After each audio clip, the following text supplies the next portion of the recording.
Coming up next on Locked On Devils, live from an undisclosed location in Broward County, Florida, we have a lot to discuss. I am exhausted. I've been driving for the last few days. I'm totally behind, and I'm still probably a better option in goal for the Devils than Jacob Markstrom.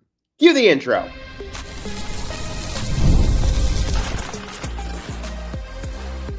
You're Locked On Devils, your daily podcast on the New Jersey Devils. Part of the Locked On Podcast Network, your team every day. Hello, I'm Zach Berman. Welcome to the Locked On Devils podcast, part of the Locked On Podcast Network, now the #1 sports podcast in the world. Today's episode is brought to you by FanDuel. Download the FanDuel app now by visiting FanDuel.com and win $300 in bonus bets if your first $5 bet wins. Man, we have a lot to talk about. Yeah, that's for sure. Yeah. Where do we begin? Is it the Etsy witches? Is it the mummies found underneath the Prudential Center? Is it Jacob Markstrom being terrible? Or is it the Devils losing 5-1 in Tampa on Tuesday night? I was there. It was not a fun game to be at.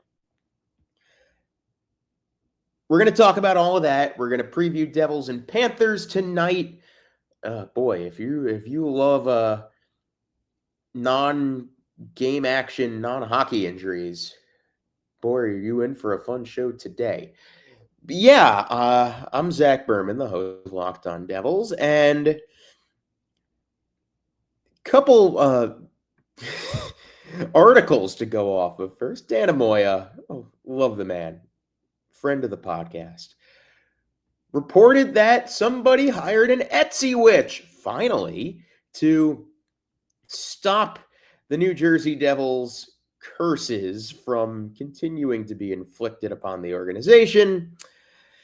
Woo! Playing the parade. I hope it works. I mean, it worked for the Seattle Mariners, so maybe, just maybe, we're on the right track here. I guess it took Jack Hughes slashing his hand at a team dinner in Chicago to really say to ourselves, hey, maybe we should hire an Etsy witch. But supposedly the Etsy witch that was hired has a 96% success rate, which means, knowing the fact that the Devils are cursed by an ancient burial ground that is under the Prudential Center. They found mummies under the rock when they were building it. Oh my God. Thanks, Ryan Novozinski, also a friend of the pod. Shout out Oklahoma State football. I wonder what they're going to do with their head coach. You know who would be a great person to listen to on that? Friend of the pod and Locked On colleague Drake Toll, who I actually had a couple brewskis with in Savannah on, was that Monday night? Yeah, that was Monday night. Everything's out of sorts. He's the best. Listen to Locked On Big 12. He's great. Yeah, the Devils lost 5-1 at Benchmark International Arena. Not Amalie Arena, but Benchmark International Arena in Tampa on Tuesday night. The game stunk. And that is despite the New Jersey Devils outshooting the Lightning. I thought the Devils... This isn't a deceiving game. The Devils outshoot the Lightning for the first two periods before getting outshot 12-5 in the third. It was, despite outshooting them, I did not think they played particularly well. It felt like a very unwelcome return to Lindy Ruff hockey where they'd outshoot them. I'm sure the Widowmeter looked great, but you could tell which team deserved to lose the game. And why did the Devils lose the game, you might ask? Special teams, giveaways, goaltending. Sound familiar? Yeah, it was not enjoyable. Oh, yeah, and they got goalied, too. Andrei Vasilevsky came into this game not playing particularly well. So naturally, Vasi, who's going to wind up in the Hockey Hall of Fame, as are several of the Lightning players who scored in this game, turns the clock back several years, looks like himself again. was not particularly welcome. I did not enjoy it. What I did enjoy was the experience in Tampa, the job that the Lightning do in terms of like game presentation. Like, it puts the Devils to shame, but in all fairness, it puts a lot of places in the league to shame. Like, that is a bucket list building to watch a hockey game in. Yes, I know it's Tampa. Yeah, I know. No, I had a blast there, despite the outcome. Great fans, great building. I mean, you have the Tesla coils from the ceiling. Like, they have an Outback Steakhouse in the arena. You could house a whole bloomin' onion by your lonesome while watching a hockey game. Does that make you proud to be an American or what? You know who makes me proud to be an American? Jake Gensel, who, God willing, is going to lead us to a gold medal in Milan in February. He scored a hat trick in this game, and I did not enjoy it. Let's talk about the first goal. Dawson Mercer, who's been so good to start the year. Along the boards, passes it to nobody.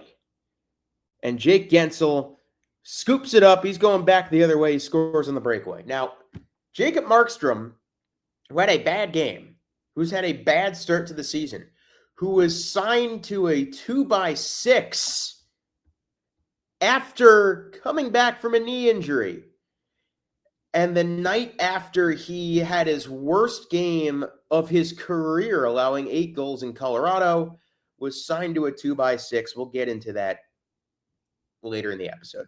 But, you know, I do have some thoughts. I'll preview them here. Yeah, that's how I feel. Jacob Markstrom, and yes, I understand it is Jake Gensel, one of the best players in the National Hockey League, one of the best breakaway specialists in the world.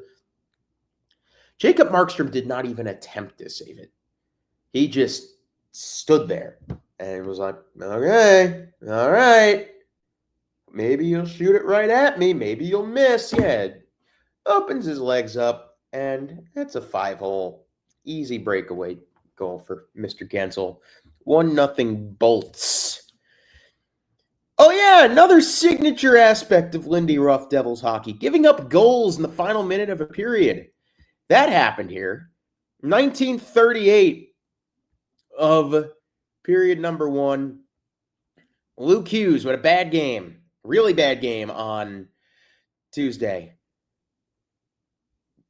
Gets bumped off the puck by Anthony Cirelli in the corner. Can't happen. Now, this one I'm not going to put on Markstrom, because all alone at the right dot with nobody between him and the net is Nikita Kucherov, who's probably the last guy in the Lightning you want to leave all alone. So, yeah, he scores. It's 2-0. Devils go to the break. Out shooting Tampa 14-7 and down 2-0. Felt like Lindy hockey, and I didn't enjoy it. That's not to say they played poorly. At least that's what the Widowmeter probably says. But yeah, I think they played poorly. They went 0 for 2 on power plays in the period. It was a bad period of hockey that reminded me of bad times. So how would the Devils come out in the second period, you might ask?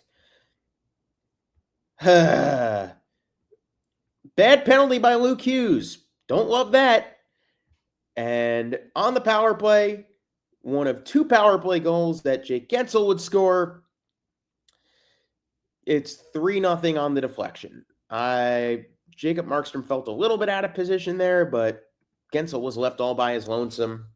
I can't really fault him. So, yeah, 3-0. At the end of the second, though, perhaps a little bit of light, a weird one. Nico Hischier finally back on the board.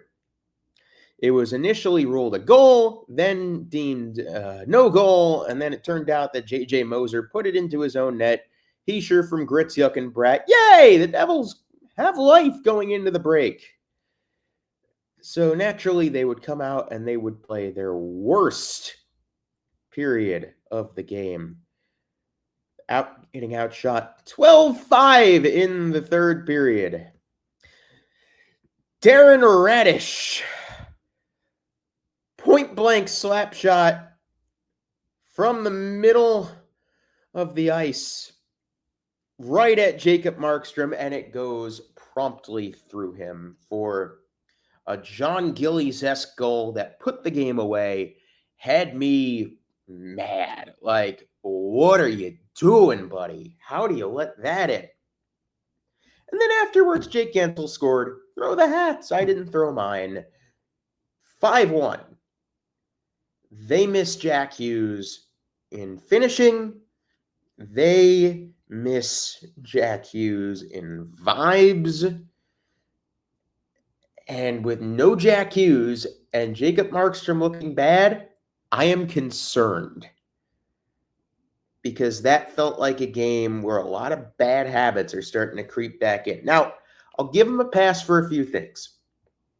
It was the first game back for Evgeny Dadonov, Dougie Hamilton, Connor Brown. So, yeah, they're going to look a little discombobulated. Hopefully that changes tonight across Alligator Alley.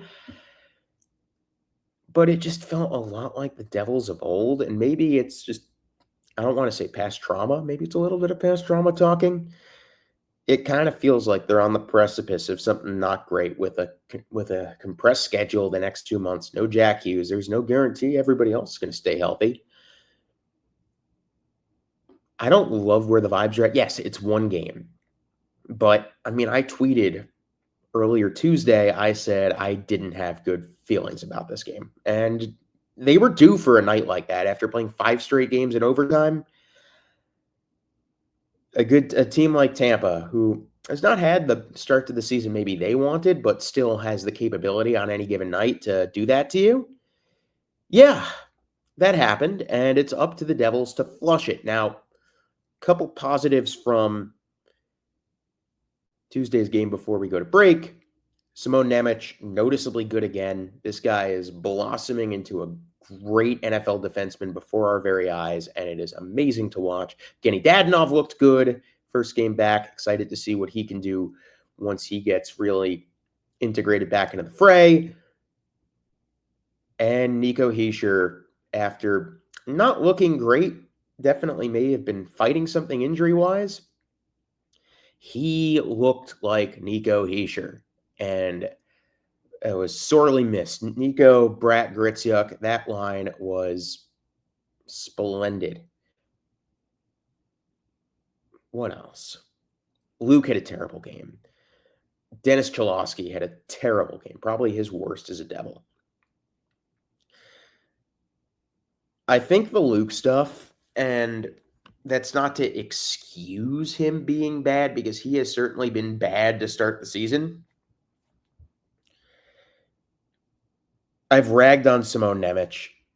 Nemec has proven in real time that, yeah, it's a little rash to rag on a young goalie. I know Luke just got paid, and I know he missed training camp because of an extension that took way too long to get done.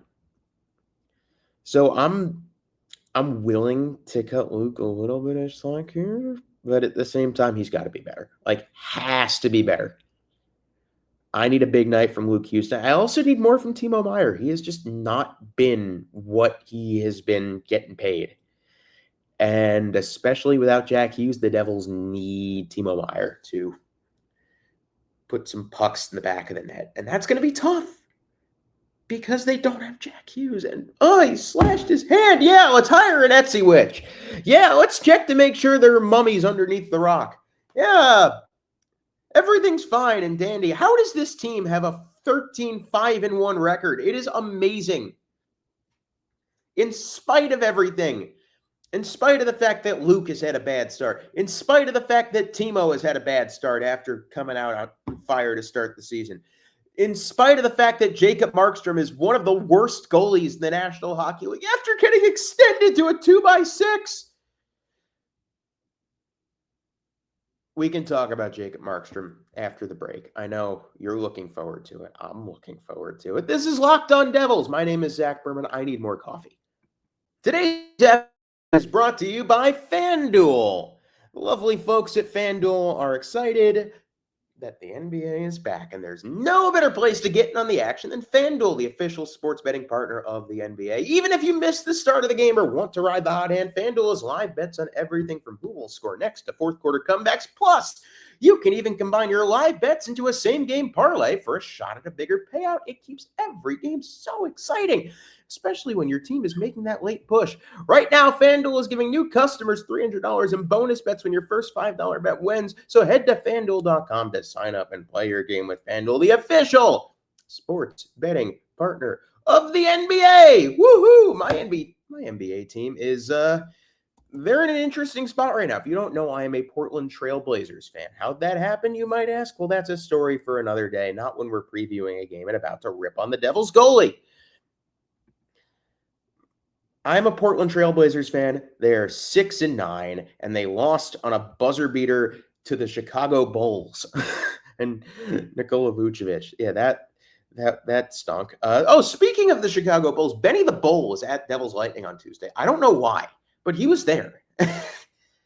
You know who?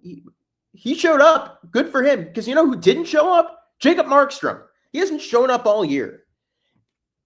And especially now that the Devils do not have Jack Hughes for the next 2 months, they need their goalies to stand on their heads. Jake Allen has certainly been doing that. He will be in net tonight. Jake Allen has been one of the best goalies in the NHL, and he's been an absolute godsend so far. You know who hasn't been an absolute godsend? Jacob Markstrom. In fact, he's been a godsend to the opposing teams every night he plays. Well, except for the night where he stopped 40-plus shots against the LA Kings. But other than that, this guy has been terrible. And I want to know. And did I just lose a light? I lost 2 lights. That's not good. What happened? There we go. Let there be light. Well, I am wonderful. Yeah, Jacob Markstrom, not been wonderful. He has an 864 save percentage. He's allowing 3.83 goals per game. And he might be hurt. I hope he's hurt. As opposed to, I hope he's not hurt, but at the same time, I hope he's hurt as the explanation of why he's been so bad. Because he has allowed, in every start except for one, at least 3 goals. Oh, gosh. Why did Tom Fitzgerald, and I look forward to whenever the next presser is, which it could be, if the Devils turn it around, it's probably going to be before Christmas. If the Devils don't turn it around, you might not hear from him until the end of the year.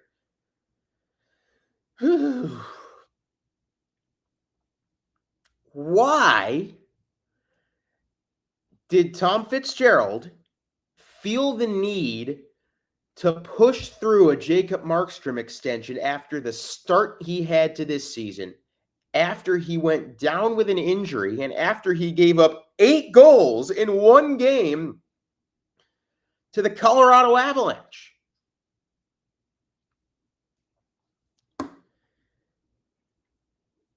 Like, I understand that, and I was happy with the trade for Jacob Markstrom. I was more or less happy with his performance last year. It just felt like an egregious extension. It felt straight out of Brian Cashman's book of doubling down on something just to be like, yeah, I did that. This is my guy. I ride or die with him regardless of if it's a good idea. They might have to buy him out before his extension kicks in if he keeps on playing like this.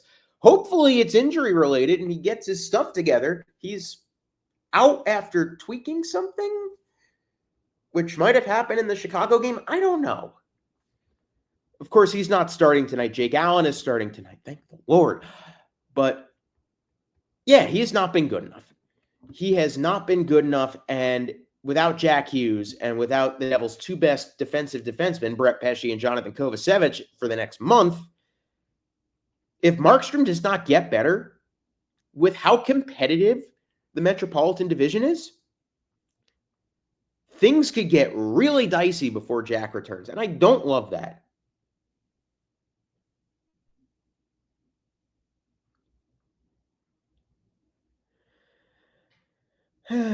Well, okay. So, one more note on Markstrom, and then we'll go to another break. Then we'll preview Devils Panthers because that's happening tonight. At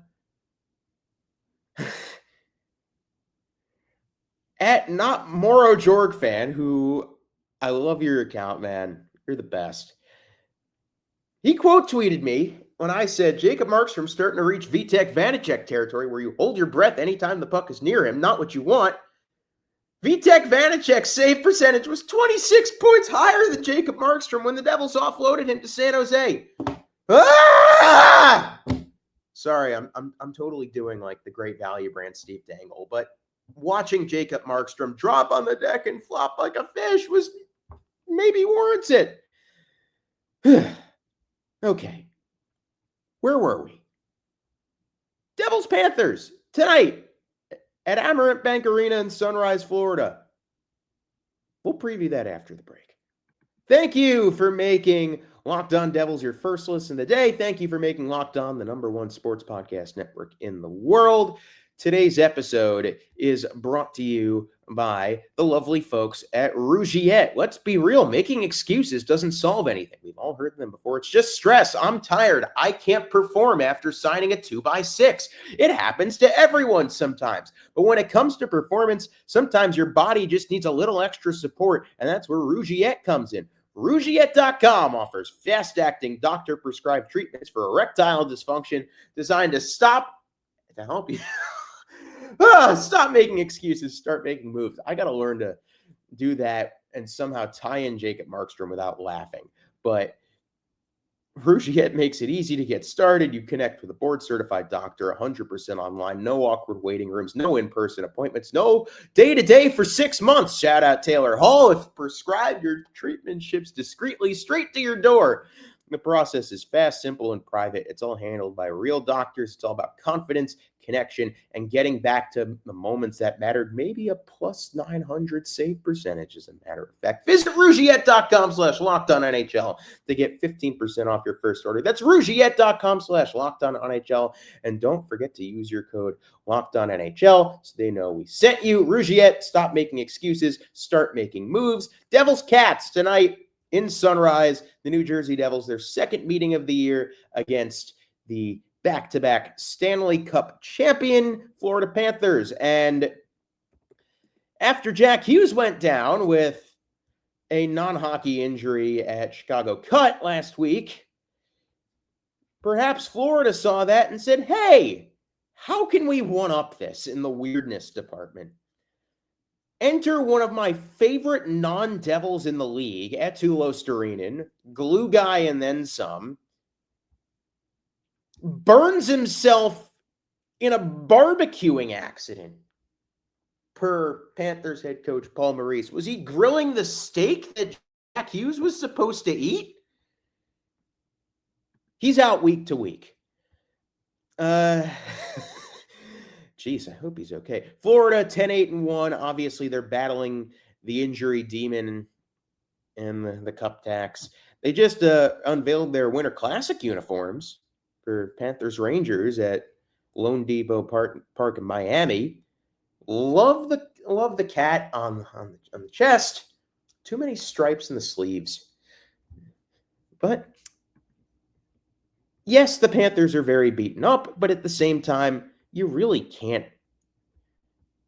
I don't really think you can count them out in any stretch of the imagination. The Devils last year did win both games in Florida that they played last November, and the Devils also beat the Panthers in the home opener this year at The Rock. Who do you have to watch out for in Florida? Well, that'd be the usual suspects that are healthy at least. Brad Marchand, a transformative return to glory for the Rat. Doesn't he just feel like a Panther now? Like, it's almost weird imagining him in another jersey, which is crazy considering how long he played in Boston. 13 goals in 18 games. He's got 23 points in 18 games. What in the world got into him? You know what? He's not in this division. I'm happy to see him back. He's a very enjoyable player to watch. Next two Panthers tied in the point category, Sam Reinhart, Anton Lundell, Evan Rodriguez, and Sam Bennett, both behind them. Had two low Storeen, and they're losing 3 goals and 7 points in that regard. That's tough. Carter Verhaeghe's had a slow start to the year. 2 goals, 8 assists in 19 games. Former Devil old friend Jesper Boquist, 4 points in 19 games. Slow start to him, or for him, his season. Another former Devil, AJ Greer, 4 goals, 2 assists in 6 games, or 4 goals, 2 assists, 6 points in 19 games. And did I lose the light again? This is I go to Florida, things get weird. I'm going to get a pub sub after that. That will cheer things up. They're not sponsored. Speaking of returns to glory, Seth Jones, 11 points in 19 games. Good for him. Nice to see him getting back to what he was once upon a time before he signed that super duper mega deal with the Blackhawks. Rest of your Panthers defensemen, Gustav Forsling, 9 points in 19. Jeff Petrie, 5 points in 19. Aaron Ekblad, 5 points in 19. Recently extended Nico Mikkola, great defensive defenseman, 4 points, 19 games, also a +4. In goal for Florida tonight, I would expect it to be Officer Bobrovsky, who's got an .883. Tough start to the season for Bob, 9-5-0. The Devils saw Daniil Tarasov in their home opener last month. He was very good, but also recorded one of his 3 losses in Newark. He is 1-3-1 with a .902. Devils lines in Florida this morning. Yada, yada, yada. I wouldn't expect them to look that different from what we saw in Tampa. Let's see. Gritsik, Heischer, Bratt. Yeah, that sounds about right. Meyer, Mercer, Brown. Connor Brown in the second line. Love that. Evgeny Dadonov up to third line wing with Andre Palat, who's actually been playing quite well, and Juho Lamiko, and then fourth line of Cotter, Glendening, Nason, Siegenthaler, Nemec, Dylan Hughes, Cholowski, Hamilton, and Jake the Snake in goal. What do I think is going to happen tonight? You know what? I did not feel great about that performance on Tuesday, but I am predicting the Devils to win this game because of one reason and one reason only, and I think Sheldon Keefe is going to kick this team in the pants. I bet he did in practice yesterday, and I think they come out, and somehow, some way, it might not be pretty, but I think they take 2 points in Broward County tonight. That's all for Locked On Devils today. Like, subscribe, all that jazz. If you're at the arena in Florida tonight, stop by, say hi. And, of course, thank you for making Locked On Devils your first listen today. For your second listen, check out all the new Locked On NHL game night shows. Every game, every night until a Stanley Cup champion is crowned. Get local analysis on a national scale. Find NHL game night on Locked On NHL on YouTube or wherever you listen to podcasts. What's my schedule like since I'm a little bit backlogged here? I'll do a Panther game recap tomorrow. Saturday, I'll preview Philly. Sunday, I'll recap Philly. And then Monday, we will get back into things. I will not be returning home just yet. I will be sticking down here for Turkey Day and previewing the Red Wing game on Monday. Oh, yeah, the Red Wings are like the one team in the league that has not missed any crucial players due to injury. Maybe they hired an Etsy witch.